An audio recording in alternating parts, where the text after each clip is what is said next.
আসসালামাইকুম গাইস, সবাই কেমন আছেন? আশা করি সকলে ভালো আছেন।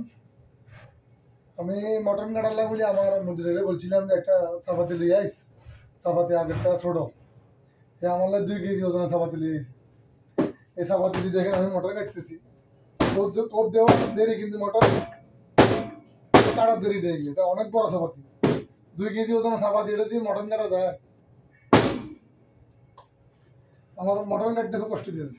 এই তো মটনের ফিসিগুলা আজকে শুক্রবার জুমার নামাজের পরের জন্য special mutton, chicken, fish, beef এগুলো বিরিয়ানি আজকে আয়োজন হইতেছে। প্রতি শুক্রবার আমাদের কোম্পানিতে mutton, chicken, beef, fish biryani এগুলো স্পেশাল বিরিয়ানি বানানো হয় প্রতি শুক্রবার নামাজের পরের জন্য।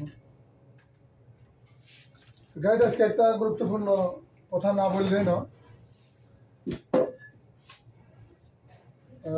কালকে রাত্রে বাংলাদেশের একটা হৃৎপিণ্ড জায়গায় সচিবালয়, এরকম একটা সচিবালয় এভাবে ফুডি চাই দিব।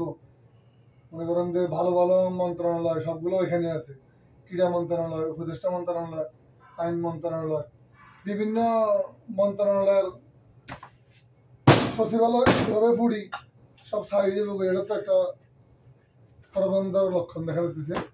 আমরা সাধারণ জনগণ আমরা ধারণা দিতেছি এটা একটা ষড়যন্ত্রভাবে এটা অগ্নিকাণ্ডটা হতে পারে।